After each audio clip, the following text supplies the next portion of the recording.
En el nombre del Padre, del Hijo y del Espíritu Santo. Amén.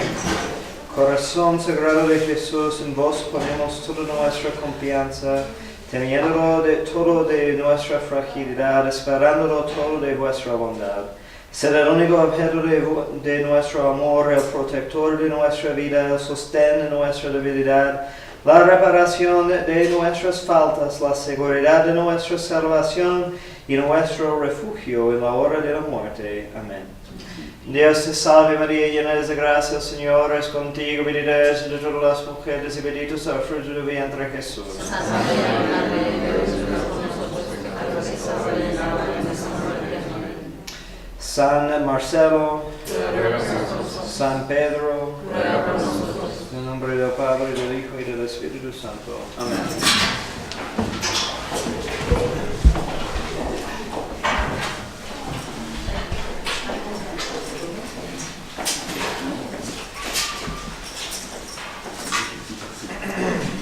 Ok, vamos a retomar el tema del Espíritu Santo.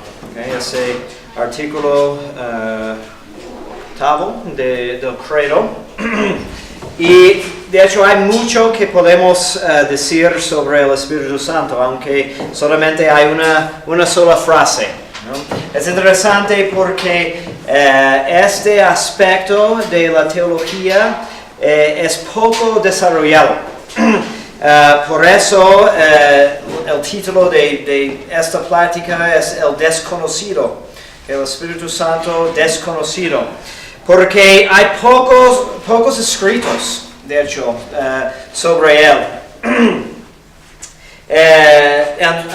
Padre Royal Marín dice, por eso enseña la experiencia que de todas las partes de la doctrina cristiana, la menos comprendida y la menos apreciada es precisamente la que debería serlo más, ya que, y esto lo sabe y comprende todo el mundo, conocer poco y mal la tercera persona de la Santísima Trinidad es conocer poco y mal este primero y principalísimo misterio de nuestra santa fe, sin el cual es imposible salvarse.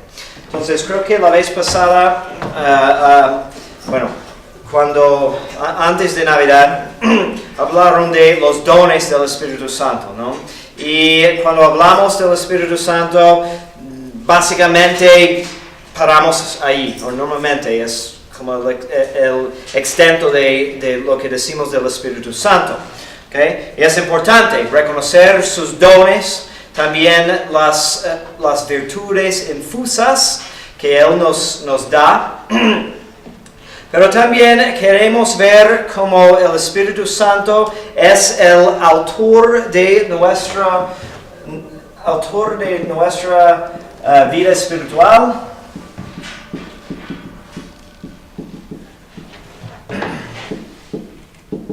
Por eso, el Padre Royal Marín dice que deberíamos de conocerlo, porque es principalmente a través de su acción de que nos santificamos. ¿Okay? Y para entender esto necesitamos ver cómo trabajaba en la vida de nuestro Señor.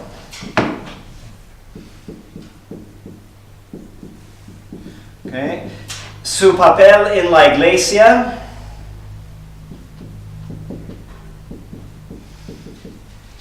Y también los sacramentos.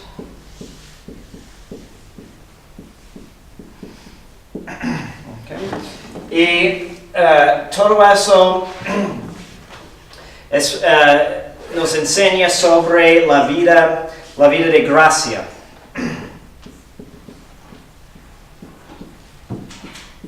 Es un tema bien amplio.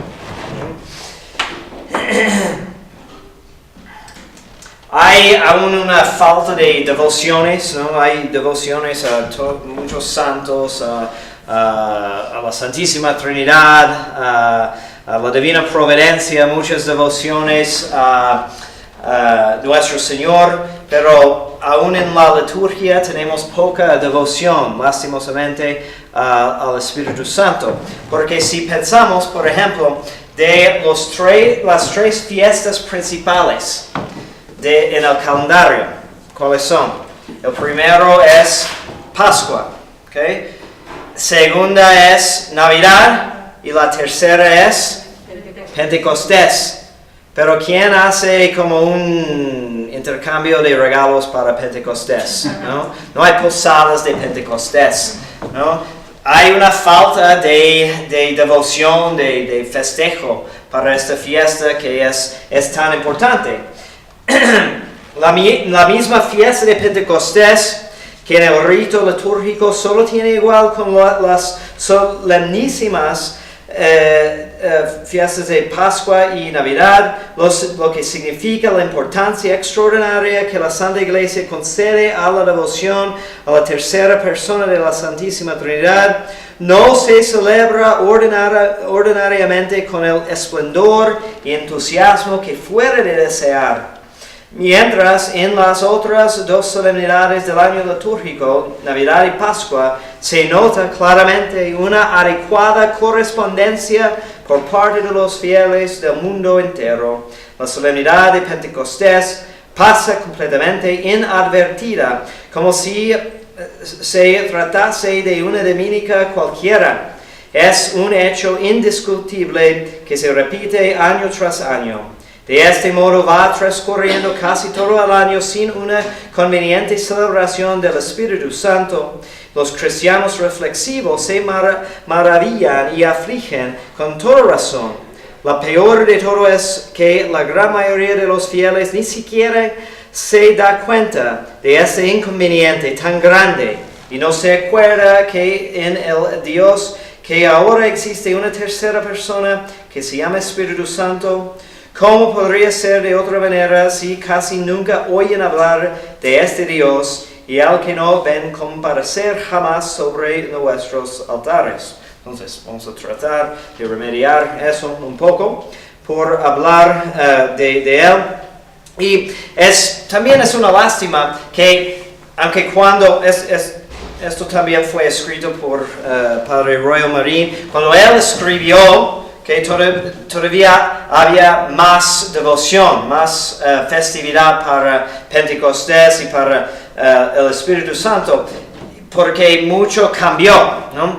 Ahora no hay octava de Pentecostés en el calendario nuevo, ¿no? Hay una, no sé si es leyenda, pero dice que Pablo VI, el día después de Pentecostés, el lunes, entró en la sacristía para celebrar la misa, y vio ornamentos verdes y preguntó a su sacristán: ¿por qué son verdes? ¿Por qué no rojos? Es Pentecostés, es la octava. Y el sacristán le contestó: su santidad, usted quitó la octava de Pentecostés, ¿sí? Y aún antes de nuestro calendario, había también una vigilia de Pentecostés que era casi igual que la de Pascua, con una bendición de agua, también con bautismos. Era la otra fiesta en que bautizaban, ¿no? Y esta enseñaba más, ¿no?, la importancia de esta fiesta. Bien, para entender bien su papel, vamos a tener que entender más claramente cómo es su rol, digamos, en la Santísima Trinidad, ¿okay?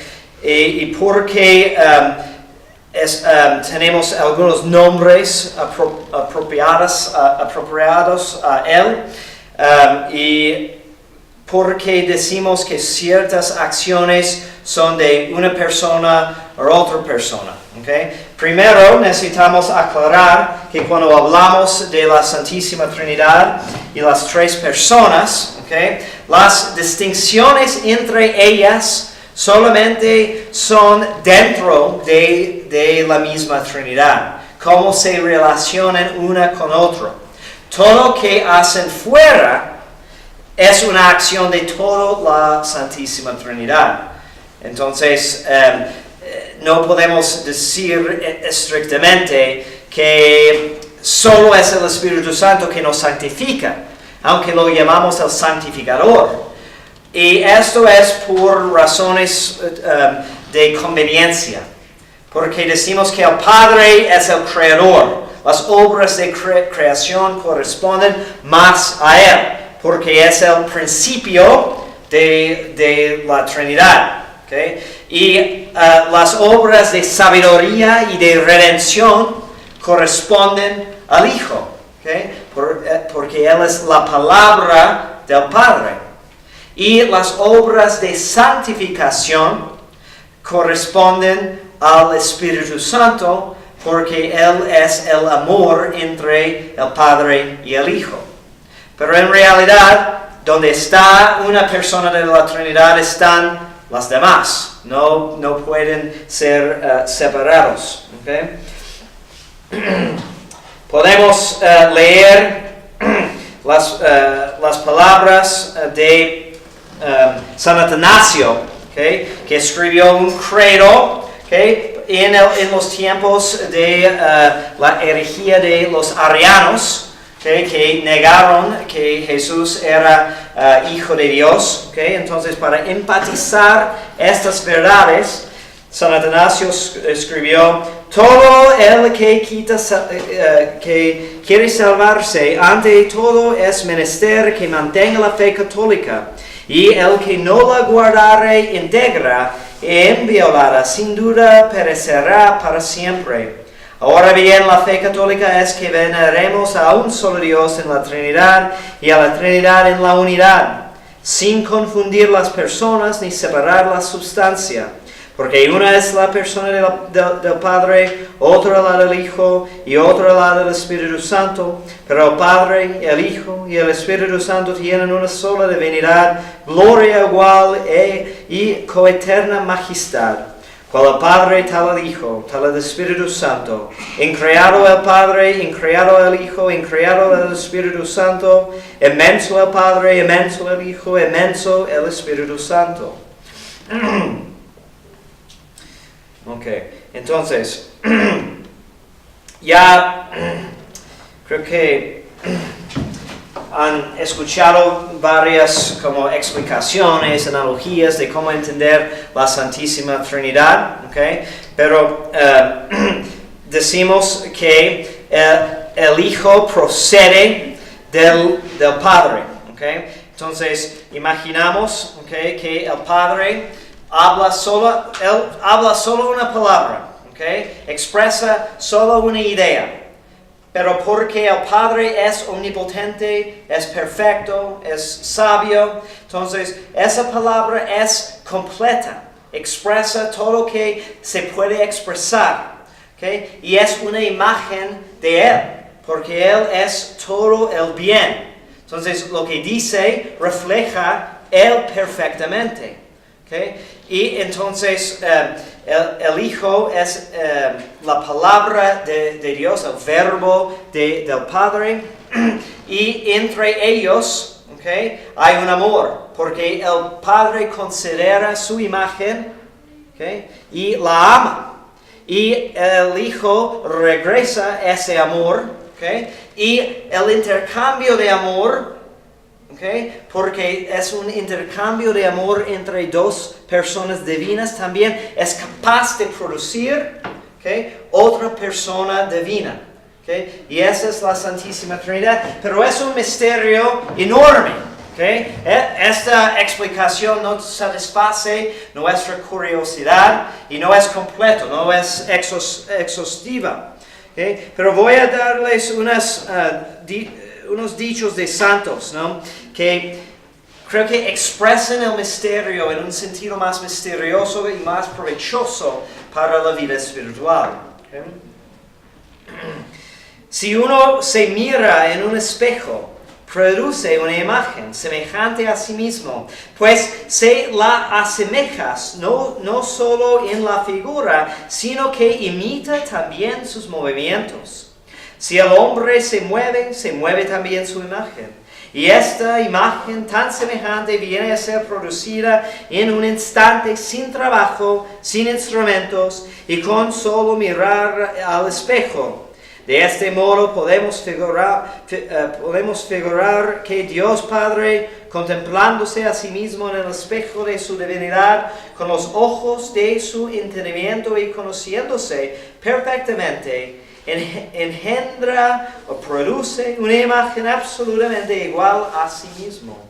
Ahora bien, esta imagen es la figura sustancial del Padre, su perfecto resplendor, expresión total de la inteligencia del Padre, palabra subsistente y única comprensiva, término adecuado de la contemplación de la soberana esencia, esplendor de su gloria e imagen de su substancia.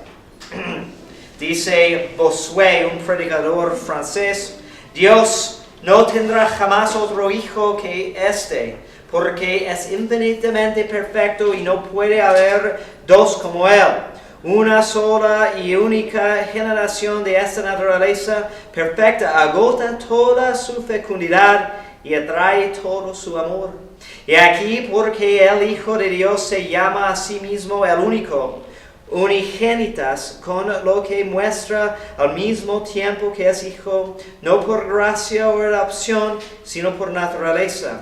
Y el Padre, confirmando desde lo alto esta palabra del Hijo, hace bajar del cielo esta voz: Este es mi Hijo muy amado, en quien tengo mis complacencias. Este es mi Hijo, no tengo sino a él, y desde toda la eternidad le he dado y le doy sin cesar todo mi amor. La teología católica enseña que Dios se anuncia a sí mismo eternamente en una palabra única, que es la imagen misma de su ser, el carácter de su sustancia, la medida de su inmensidad, el rostro de su belleza, el esplendor de su gloria, la vida de Dios infinita, millones de palabras pronunciadas por millones de criaturas que disertaran acerca de él sabiamente durante millones de siglos, no serían bastantes para contarla. Mas esta palabra única lo dice todo absolutamente. El que oyera perfectamente este verbo no haría más que comprender todas las cosas, pues comprendería al autor de las cosas y no quedarían para él secretos en la naturaleza divina. ¿Okay? Y como esta palabra es divina, ¿okay? Una persona divina, también ha existido desde siempre, ¿no? Vemos en la creación que Dios habló su palabra, ¿no? Y en eso vemos como una reverencia al Hijo. Y también dice que el Espíritu que estaba volando por encima de las aguas, y ahí vemos la referencia al Espíritu Santo. Ahora, el Espíritu Santo, ¿ok?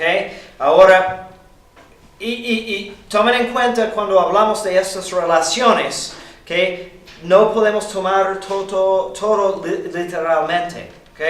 Porque estamos hablando en secuencia, pero no hay secuencia, ¿ok? Como dice San Atanasio, el Padre, el Hijo y el Espíritu Santo tienen la misma eternidad, ¿ok? Entonces no es que hubo un momento cuando estaba solamente el Padre y luego produjo el Hijo. No, todo es eterno.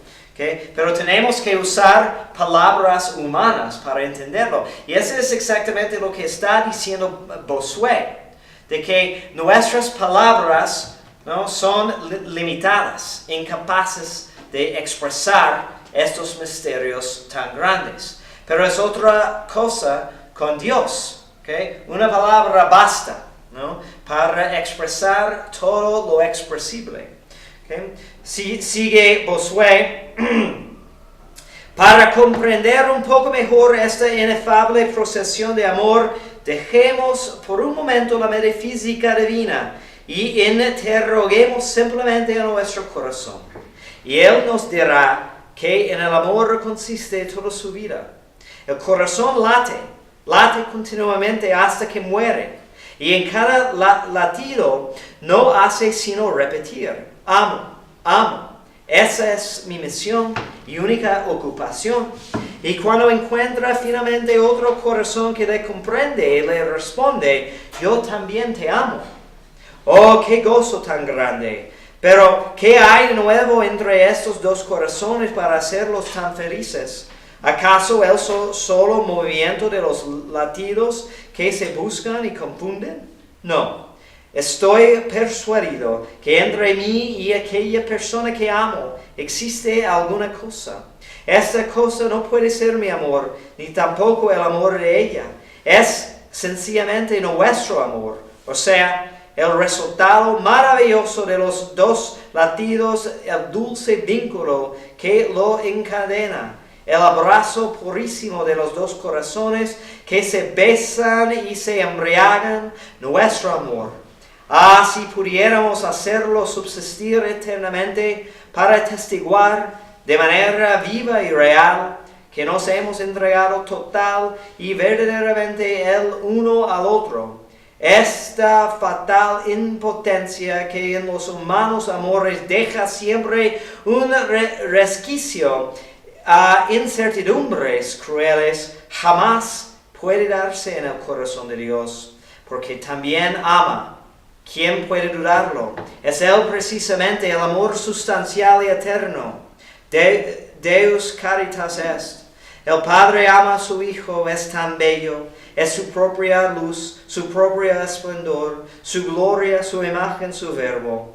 El Hijo ama al Padre, es tan bueno y se le da íntegra y totalmente a sí mismo en el acto generador con una tan amable y completa plenitud.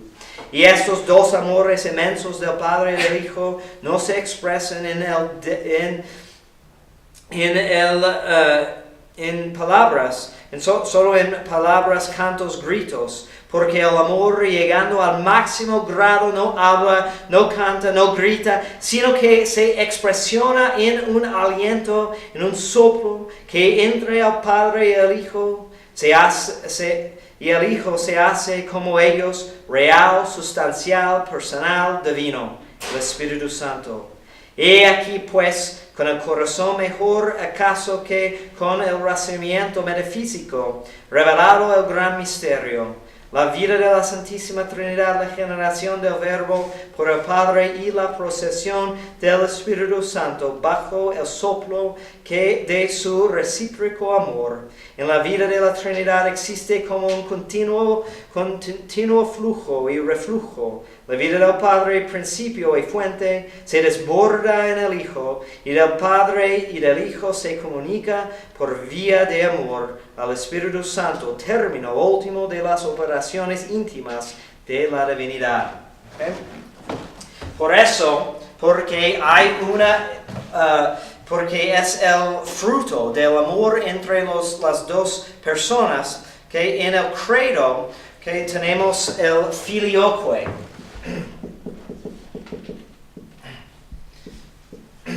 Okay. Que procede del Padre y del Hijo. Okay. Y esto fue una controversia enorme, okay, para los orientales. Okay. Las iglesias ortodoxas no quisieron decir que el Espíritu Santo viene de las dos personas, que tiene un solo principio, que es dos personas divinas. Okay. Ellos quieren decir que en vez de como expresamos la Trinidad así, okay, ellos quieren verlo como más así. Okay. Que cada una procede independientemente del Padre. Okay. Pero como es no es el producto de amor como solo de uno a otro, sino la reciprocación de ese amor, decimos que, el filioque, ¿no? Que procede de las dos personas. ¿Okay? Y todo lo que expresamos teológicamente de Dios, ¿no? Tratando de entender estos misterios, también tiene que tener una aplicación a nosotros. ¿Okay?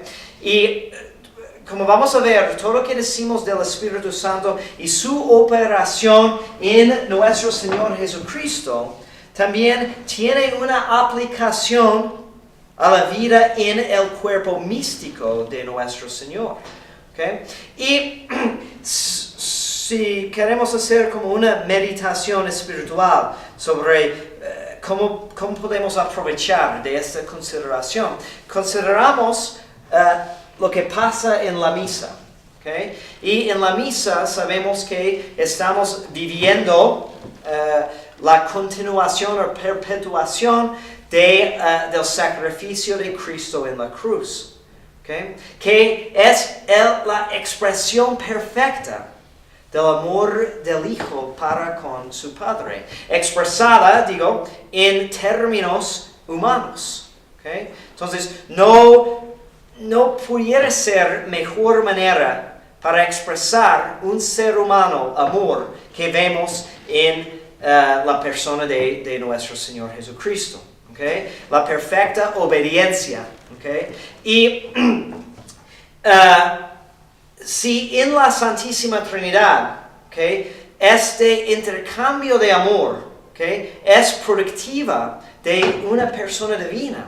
Cuando nosotros estamos en misa, ¿okay? Como testigos y participantes ahora de ese intercambio, ¿okay?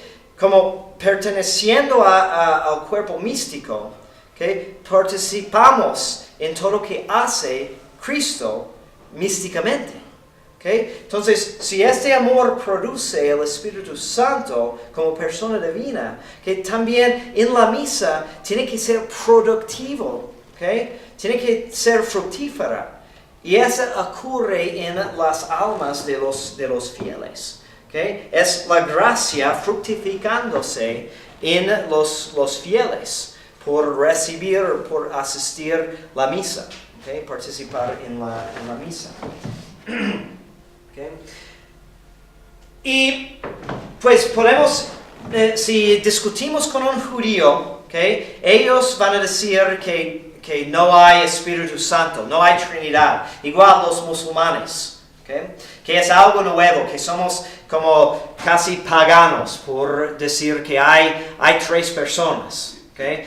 Me acuerdo de una discusión con los testigos de Jehová, que son arianos, que niegan la divinidad de nuestro Señor Jesucristo, ¿okay? Y ellos dicen que somos paganos, ¿okay? Que creemos en tres dioses, ¿okay? No tienen distinciones metafísicas, ¿okay? No pueden entender, ¿okay? La distinción entre persona y naturaleza, ¿okay? Y si decimos, según ellos, que el Hijo es Dios, entonces es otro Dios y ya, ¿okay? Que es una invención.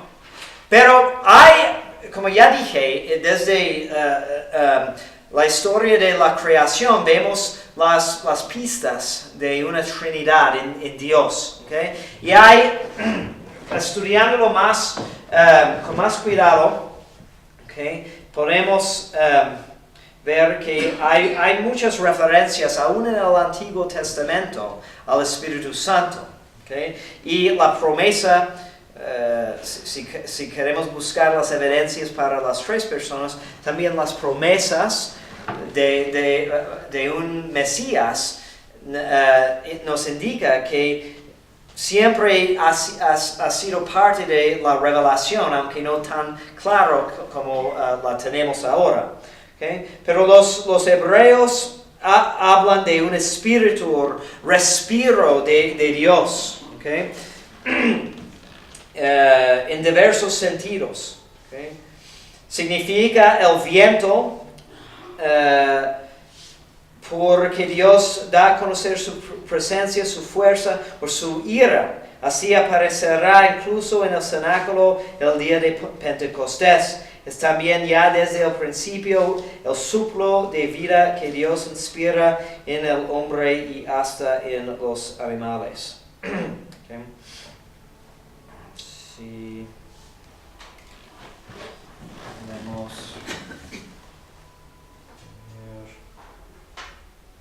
No soy muy bueno para el hebreo.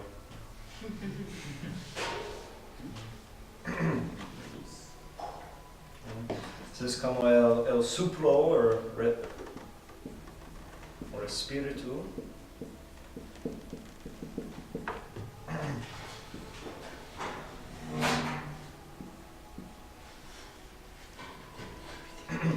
Ese es Dios o Yahweh. Okay. Interesante, como una paréntesis. Hablando de apologética. Okay. En el hebreo, okay, si una vez tienen que discutir con los testigos de Jehová, okay, van a decirles, okay, que estamos mal porque no usamos el nombre correcto de Dios. Okay, que lo llamamos Dios o Señor, pero su nombre es Jehová. Okay, y estamos mal por no llamarlo así. Okay. ¿De dónde sacan eso? ¿De dónde encuentran su nombre así? Porque Yahvé hemos escuchado, ¿okay? Este es el nombre que Dios reveló a Moisés, ¿sí? Que quiere decir que soy quien soy, ¿no? O quién es, ¿okay? Existencia, ¿okay? Difícil expresar precisamente, ¿okay? Pero el hebreo no tiene vocales, ¿okay? Solo consonantes. ¿Okay? De hecho, cuando lo escribo aquí, esto es una indicación moderna para saber cómo pronunciar la palabra. Yo creo que la yod sí es una letra de I. ¿Cómo? Sí es una parte de la vocal. No, sí es una consonante del hebreo, la yod, que es la que está al lado. Uh-huh. Pero, sí, ok. Pero en otras palabras modernas ponen unas como marcas, sí, unas indicaciones para la pronunciación. ¿Okay? Y porque fue por la tradición nada más, ¿okay? Que sabían cómo pronunciar las palabras, y especialmente con el nombre de Dios, que no pronunciaban, fue sagrado. Okay. Entonces, ellos dicen que el nombre de los testigos de Jehová dicen que el nombre es Jehová porque en una traducción al inglés, okay, entonces así lo escribieron. Okay. En realidad, fue más común de sustituir el nombre de Yahweh para Adonai, okay, Señor, para no pronunciar el nombre sagrado. Y luego personas que estaban apartados de la tradición, que no sabían la tradición de pronunciación, que como adivinaron. ¿Okay? Y en una traducción que los testigos usaron, ¿okay? Entonces apareció así, de Jehová. Pero es un error de traducción. Entonces, cuando discuten con ellos, pueden preguntarles si han estudiado el hebreo y si saben que el nombre de su secta viene de un error de transcripción y nada más. Okay. Pero los teólogos ven la evidencia para un entendimiento del Espíritu Santo, ¿okay? Como cuando habla de un viento, ¿okay? También ciertos fenómenos de carácter religioso que se presentan en dependencia muy íntima del Espíritu o soplo de Dios. Tales son principalmente el arte de los obreros del tabernáculo, poder de gobernar, inspiraciones, digamos, ¿okay? Tercer, en los efectos de la santidad, ¿okay? Y finalmente presente como un fenómeno esencialmente mesiánico. Primero hablando del Mesías, que Él será poseído sin límites por el Espíritu de Dios, como leemos en el profeta Isaías. ¿Okay? Tenemos muchos nombres del Espíritu Santo. ¿Okay? Lo llamamos Espíritu Santo, aunque todas las personas de la Trinidad son espíritus y son santos. ¿Okay? Lo llamamos amor, don, ¿okay? Unos otros nombres que han escuchado, ¿okay? Consolador, ¿okay? Abogado, ¿okay? Nos da los consuelos de Dios, intercede por nosotros, nos ayuda, ¿okay? Es el Espíritu Creador, porque según Santo Tomás de Aquino, el Espíritu Santo es el principio de la creación. ¿Okay? Es el Espíritu de Cristo porque llenaba por completo el Espíritu de Cristo, ¿okay? Y también de su cuerpo místico. Entonces nunca ha habido ni habrá otra persona tan lleno del Espíritu Santo como era Cristo. ¿Okay? Espíritu de verdad porque pone el espíritu del mundo. ¿Okay? Es la verdadera sabiduría. ¿Okay? Es el dedo de Dios. Una expresión muy interesante, porque cuando hablamos en los salmos o en unos himnos del dedo de su mano derecha, ¿okay? ¿Qué quiere decir por eso? Quiere decir su como perfección artística, ¿okay? Que es precisión que hace el artista con su dedo. Okay. También cuando señalamos, indicamos con el dedo de la mano derecha normalmente. Okay. Entonces es una metáfora muy rica, okay. Pero dice que Dios, quiere decir que Dios hace todo con suma perfección. Okay. Toda su obra es algo muy artístico, ¿no? Tanto en la creación, que hizo perfectamente, como en nosotros, que es mayor que la creación del mundo, es su obra de santificación de las almas. Okay. El huésped del alma, okay. Cuando hablamos de eso, que es el divino huésped, okay. Estamos apropiando la presencia en el alma del Espíritu Santo, aunque como dije, donde está una persona están las demás. ¿Okay? Entonces, una finalidad de nuestra santificación, ¿no? Es de recibir en nosotros la morada de la Santísima Trinidad. ¿Okay? Que por medio de gracia santificante, la Trinidad viene y mora en nosotros como Jesús nos prometió. También nos sella, ¿okay? En los sacramentos y con su gracia. Okay. Pasando ahora de su papel en la vida de nuestro Señor. Okay. Muy interesante. Okay. Su acción tal vez más poderosa, podemos decir, es expresa en la encarnación. Okay. Porque leemos que el Espíritu de Dios bajó, okay, sobre María, ¿no? Y concibió del Espíritu Santo. Okay?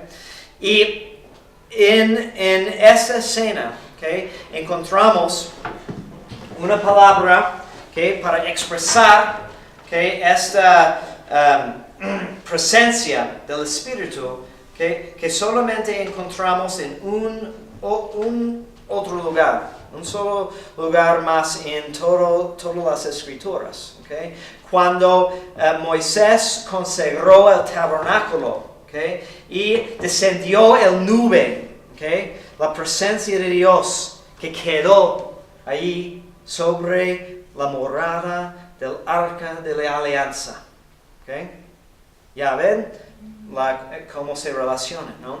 Porque ahora la nueva ley está presente y María es el nuevo arca de la nueva alianza. Okay. Y la gracia más grande que existe, okay, y tal vez es para otra clase de explicar toda la doctrina de gracia, ¿okay? Pero gracia que es distinta de Dios, ¿okay? Es algo creado, ¿okay? Gracia santificante es gracia creada, ¿okay? Que fue hecha en tiempo, ¿okay? Como distinto que Dios, que también podemos llamar gracia en el sentido de don, su espíritu que nos manda es don, pero es increado, ¿okay? Pero la gracia creada más grande que hay, es la gracia de la unión hipostática, ¿okay? La unión entre la humanidad y divinidad, que solo existe en Jesús, ¿okay? Esto no se reproduce, ¿okay? No es posible existir en una mera persona humana. Pero es obra ad extra apropiada al Espíritu Santo, ¿okay? Porque es obra de amor, y decimos que, y por eso llamamos María la esposa del Espíritu Santo, porque cuando descendió el Espíritu Santo sobre ella, creó la humanidad de Cristo, ¿okay? No creó la divinidad, ¿okay? Porque siempre ha existido, ¿okay? Pero hizo la humanidad que se unirá con la divinidad en la persona divina de Jesucristo, ¿okay? Y esta unión, que es un milagro, no es según la naturaleza de las cosas, ¿okay? Porque normalmente una persona, ¿okay? Habita en una naturaleza, ¿okay? Y si es una naturaleza racional, le corresponde tener una persona. Pero ahora estamos hablando de una persona divina, ¿okay? que tiene dos naturalezas, ¿okay? Que es algo extraño y particular, único. Y esa es la gracia de la unión hipostática. Pero también nuestro Señor poseía gracia santificante en la misma manera en que nosotros podemos poseerla, ¿okay? Pero en su plenitud, como ninguna otra persona puede tener, porque su naturaleza humana era perfecta. Entonces fue más capaz de tener la plenitud de gracia santificante.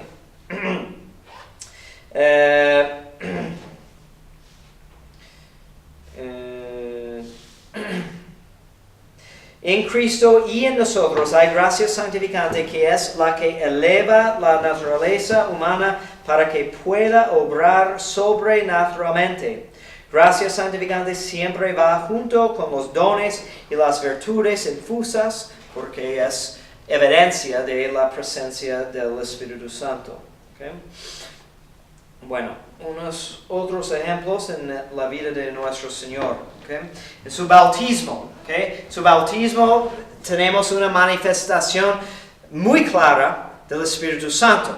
¿Okay? ¿Por qué? ¿Quién recuerda? ¿Cómo se celebra el bautismo? ¿Cómo se manifiesta el Espíritu Santo? Okay. Sí, en forma de paloma. ¿Okay? Y ahí tenemos la Santísima Trinidad presente. Jesús en su naturaleza humana, ¿okay? Y la voz del Padre y la imagen, la paloma, ¿okay? Imagen del Espíritu Santo. ¿Okay? Santo Tomás de Aquino advierte hermosamente que en el momento de su bautismo fue convenientísimo que el Espíritu Santo descendiera sobre Jesús en forma de paloma para significar que todo aquel que recibe el bautismo de Cristo se convierte en templo y sagrario del Espíritu Santo y ha de llevar una vida llena de sencillez y candor como la de la paloma, como advierte el mismo Cristo en el Evangelio. Y fue conveniente también que en el bautismo de Cristo se oyese la voz del Padre manifestando su complacencia sobre él, porque el bautismo cristiano del que fue figura, el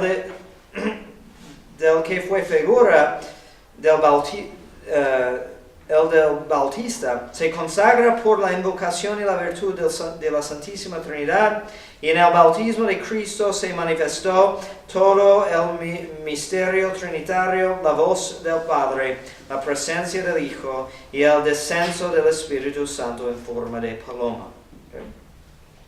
Muy bien. Ok, ¿alguien tiene una idea cuándo es la próxima vez que hay una referencia en la vida de Jesús al Espíritu Santo? Cuando lo bautizan, ¿no? Después del bautismo. Después. Ujú. Cuando anuncia que se irá, pero que vendrá con su nombre. No, antes. El clamor. Antes. Cuando el Espíritu del Señor está sobre mí, cuando lee eso. No, antes. Después de su bautismo, ¿qué hace Las Jesús? tentaciones, ¿no? Sí. Al final de las tentaciones. Sí, y eso es interesante, porque dice que el Espíritu lo llevó al desierto para ser tentado, ¿no? Y ayunó 40 días, ¿ok? Y al final tuvo hambre, ¿ok? Fue el Espíritu que allí lo llevó, ¿ok? ¿Por qué? ¿Okay? Como vamos ahora acercando a la Cuaresma, es interesante considerar este misterio. ¿Okay? ¿Fue necesario para Jesús hacer penitencia? No. Okay, para darnos un ejemplo. Okay? Y no comió nada durante 40 días. Algunos dicen, según la ciencia, que es posible, ¿okay? Naturalmente, sobrevivir tanto tiempo, pero es duro, ¿no? Y los efectos son duros, ¿okay? Por eso le aparece el tentador al final, cuando toda su naturaleza es débil, ¿okay? Para ser tentado, ¿okay? Y dicen los teólogos que probablemente todos esos 40 días fueron tiempo de tentación. Y esos últimos son como resumen de todas las demás tentaciones. ¿Qué está pasando aquí? ¿Okay? Porque si consideramos esta unión hipostática, ¿okay? Tan íntima, ¿okay? Y la aplicamos al misterio a las diferentes escenas de su vida, ¿okay? Hay mucho que es difícil entender, porque si Jesús es tan unido, ¿okay? a la divinidad, porque es Dios, no hay distinción, no hay separación, hay distinción, pero no hay separación, ¿okay? ¿Cómo puede ser tentado? ¿Fue posible que Jesús peca? No, ¿okay? Diferente de María, que había podido pecar, pero no pecó. ¿Okay? Pero con Jesús fue imposible, porque tenía la visión beatífica de todo momento de su vida, ¿okay? Por causa de esta unión. Entonces, es como doctrina, creencia de la fe, que en el cielo es imposible pecar. ¿Por qué? Porque tenemos la visión del fin último, ¿okay?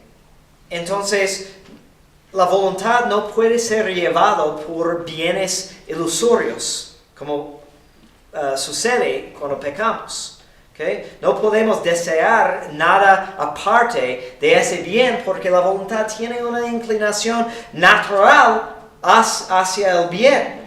Solamente que a veces no lo reconocemos en esta vida porque no está tan claro. Pero en el cielo será perfectamente claro. Okay. Entonces, en el caso de Jesús, no fue posible pecar. ni resistir la tentación fue para él algo meritorio, como es para nosotros. Dios permite que seamos tentados porque nos fortalece, ¿okay? La tentación. Y hay mérito en resistir la tentación. Pero como es Dios, no puede crecer en ese sentido, ¿no? Entonces no necesita ser fortalecido. ¿Okay? Entonces los teólogos dicen que como no queremos decir tampoco que todo fue como una actuación. Jesús estaba fingiendo ser tentado, ¿no? Para darnos buen ejemplo. No, ¿cómo lo explicamos? Los teólogos dicen que en estos momentos la divinidad de Cristo replegaba a la parte superior del alma y se cubría con un velo, dejando su humanidad a sus propias fuerzas. Y en aquellos momentos de prueba, Jesús parecía haber perdido sus poderes de Dios para conservar únicamente la debilidad del esclavo. Pero su humanidad santísima era tan pura y estaba tan bien custodiada por la divinidad que resultaba absolutamente impecable. ¿Okay? Y en eso vemos cómo debe ser el efecto de cercanía con las cosas de Dios para nosotros. Porque nosotros tenemos la misma naturaleza humana. ¿Okay? Entonces, logró su efecto perfecto en la humanidad de Cristo. ¿Okay? Y ese debe de ser nuestro ejemplo, nuestro deseo, de que tenga ese mismo efecto en nosotros. Especialmente en momentos de prueba y de tentación. También tenemos algo hermosísimo para considerar, ¿no? Que no solamente se hizo hombre por nosotros, no solamente se sujetó a la muerte para nosotros, pero también estaba dispuesto para como esconderse, en una manera de hablar, de la ayuda o consuelo de su parte divina, para darnos ejemplo y para darnos como medio de santificarnos. ¿Okay? Que en cierto sentido, ¿no? es aún más que su simple muerte en la cruz, ¿no? Porque tenía toda la confianza que iba a resucitar. Pero se sujetó a toda la agonía, ¿no?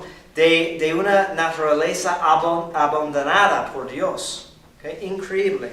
¿Okay? Padre, como que no me queda muy claro cuál fue el sentimiento humano de Jesús en esa tentación. O sea, porque ¿se sintió tentado o no se sintió tentado? O sea, sí, sintió tentado. Ajá, o sea, sintió, pero no tenía una concupiscencia como para pecar. O sea, no alcanzó a percibir cómo fue la tentación, en qué consistió la tentación, dado que él no puede prescindir o ignorar completamente su parte divina. Ajá. ¿Sí? O sea, no puede ser separado de su parte divina. Entonces, sufrió un dolor, o sea, vamos a decir, no sé, a lo mejor estoy pensando con demasiada humanidad, porque digo, bueno, le ofreció al demonio toda la riqueza del mundo. Ajá. ¿Y él qué sintió? ¿Ganas de eso? O sea, no sé en qué consistió la tentación, ¿sí me explico? Creo que es el padre Royal Marín que da el ejemplo. ¿Okay? Si de un papá con su hijo. ¿Okay? Y bueno, cuando lo enseña algo, ¿okay? Pensamos, por ejemplo, si está aprendiendo cómo manejar la bicicleta, ¿okay? Sin las ruedas de entrenamiento, ¿no? ¿Qué hace el papá? ¿No? Okay. Lo guía y lo suelta, ¿sí? Y está listo para como ayudarle. Y la presencia de su papá da confianza, ¿okay? al hijo. ¿Okay? Pero a la vez el hijo está totalmente independiente en ese momento, ¿no? Si cae, ¿okay? El papá lo va a levantar, ¿okay? Pero sí va a caer. Entonces, lo deja como al riesgo de caer. ¿Okay? Entonces, esa es una analogía, no es exacto, pero esa es una manera de entenderlo, ¿no? Igual, en muchos instantes de la vida de nuestro Señor, y la encarnación es uno de los misterios principales de la fe. Entonces no vamos a poder explicarlo perfectamente para nuestro entendimiento. Pero ¿cómo es que dice en varias veces en el Evangelio que Jesús creció en sabiduría? ¿Cómo? Es Dios. Dios no puede crecer en sabiduría. ¿Okay? Pero estamos hablando en el aspecto humano y quiso como ser tan humano que tenía que aprender las cosas que nosotros tenemos que aprender por experiencia. ¿Okay? Jesús no nació hablando ni caminando, tuvo que aprenderlo. Aunque en la visión beatífica hay toda la ciencia infusa, ¿no? Sabía todos los idiomas, todas las palabras, todo lo que hay para saber. Pero de todos modos era bebé. ¿Okay? Entonces, fue parte del misterio de esta unión hipostática de apartarse, esconderse, digamos, velar, ¿okay? Los efectos de la divinidad. Igual cuando dice que nadie sabe el día ni la hora, ni el Hijo, solo el Padre. Okay, pero si tienen la misma naturaleza, okay, entonces ¿cómo puede ser? Entonces está hablando en su aspecto humano. Okay? Igual fue tentado en su aspecto humano. Okay? Y esta relación vemos en la siguiente escena, okay, para terminar. Okay? Otra vez cuando vemos la presencia del Espíritu Santo es en la transfiguración, en Tabor. Okay? Así dice Santo Tomás, así como en el bautismo de Jesús, en que se declaró el misterio de la primera regeneración, se manifestó la operación de toda la Trinidad, pues allí estaba presente el Hijo encamado. Apareció el Espíritu Santo en forma de paloma y el Padre se manifestó en la voz. Así también en la transfiguración, en la que se anunciaba el misterio de la futura glorificación, apareció toda la Trinidad, el Padre en la voz, el Hijo en el hombre, y el Espíritu Santo en la nube resplandeciente. Porque así como el bautismo confiere a Dios la inocencia designada por la simplicidad de la paloma, así en la resurrección dará a sus elegidos la claridad de la gloria y el refrigerio de todo mal, designados por la nube luminosa. Okay. Y entonces, vemos otra vez en este misterio de la transfiguración la relación entre divinidad y humanidad. Porque si Jesús tiene esas dos naturalezas unidas en él, ¿por qué no resplandece la gloria divina en todo momento? ¿Okay? De hecho, no me acuerdo quién lo dice comentando en eso, que el milagro de la transfiguración no es la que brilló su divinidad. Más bien, el milagro es que por todo el resto de su vida terrestre se escondía. ¿Okay? Porque es natural que se resplandece la divinidad. Pero quiso esconder su divinidad. ¿Okay? Para acomodarse a nuestra fragilidad. Así hace también en la Eucaristía. ¿Okay? Porque quiere como dársenos en la Eucaristía por medio de las apariencias de pan y vino. ¿Okay? Porque si viéramos, ¿okay?, o su divinidad o su cuerpo y sangre como cuerpo y sangre, sería demasiado difícil para comulgar. Entonces se acomoda a nuestra condición para acercarse más a nosotros. ¿Okay?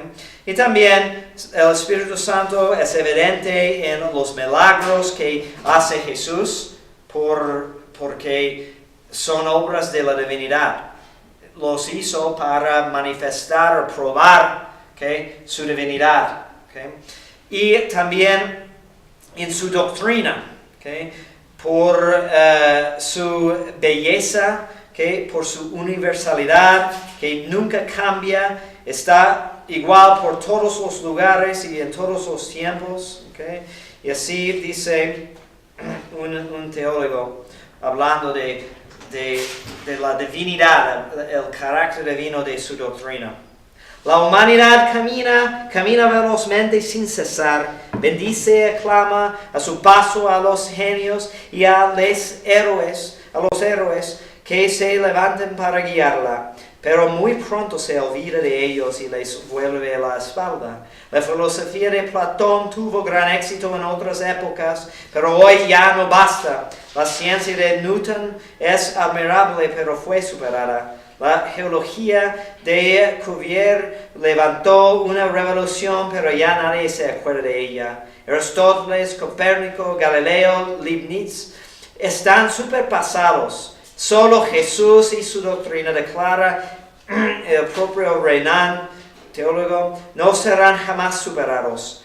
¿Qué hombre, qué época, qué sistema filosófico ha podido superar su pensamiento o ha sabido al menos comprenderlo eternamente y aplicarlo perfectamente a la vida? Que el mundo responde con su grito de angustia. Los hombres se han repartido los vestidos de Jesús, han echado suerte sobre su túnica, pero el espíritu que se agitó con tanta energía en él, ¿ha sido acaso agotado, poseído o comprendido por entero? De ninguna manera. Permanece todavía y permanecerá siempre inagotada e inagotable.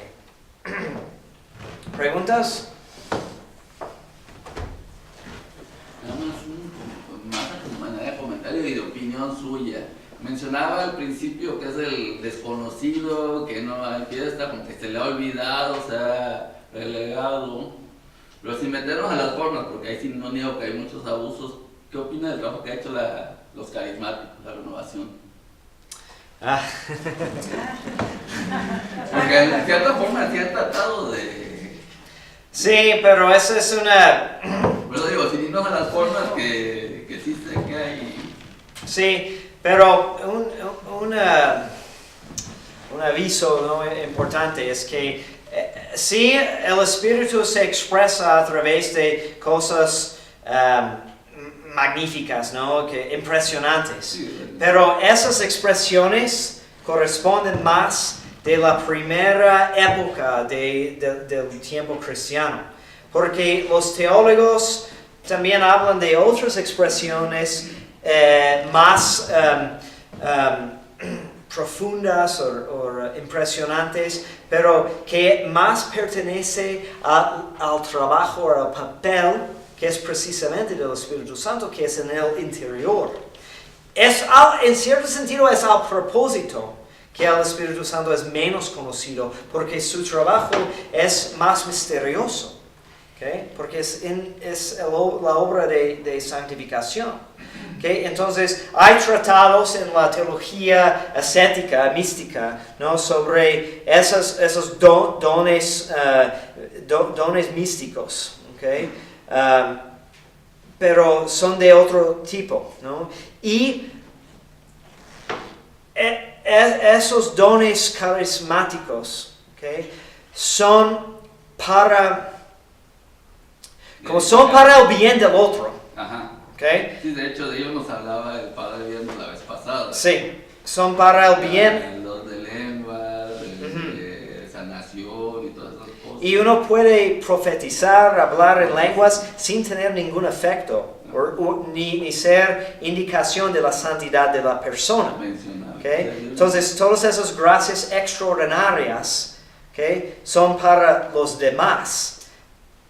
Pero el Espíritu Santo tiene el papel de santificarnos, ¿okay?, la persona. Entonces, y las expresiones o espectáculos, ¿okay? También pueden venir de otra fuente. Sí, de hecho por eso excluí la idea de la forma, pero sí como que han tratado de darlo a conocer más. Por ejemplo, hacen sus vigilias ellos en Pentecostés, o sea, toda la noche incluso.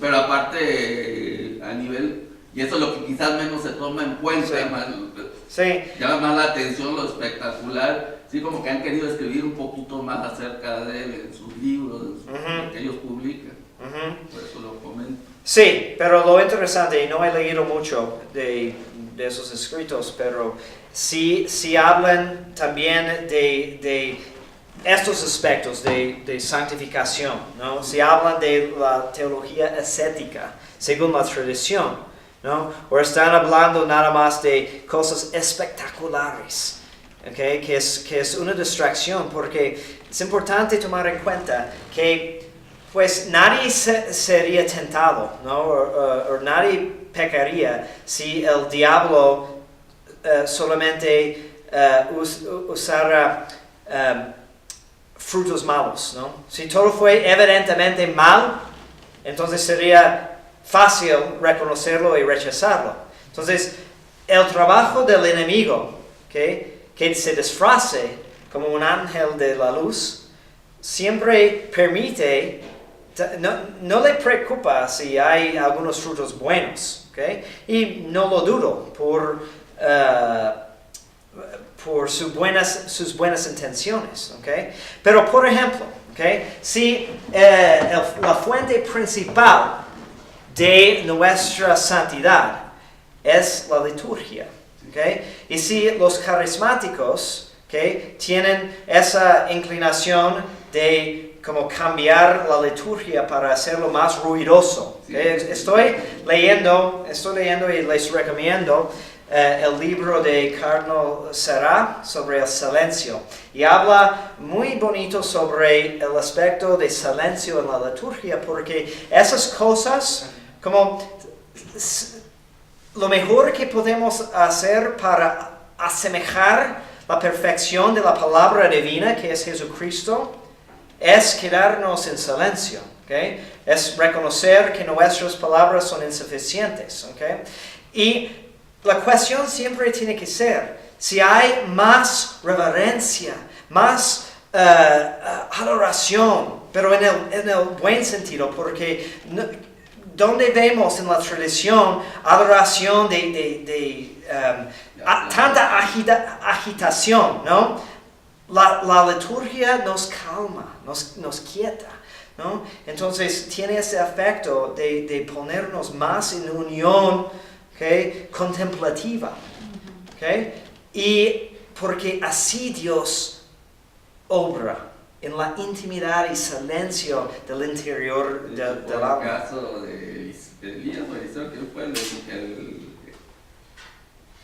que fue al monte Oreb y que no estaba en el trueno, sino estaba en la suave brisa. Sí.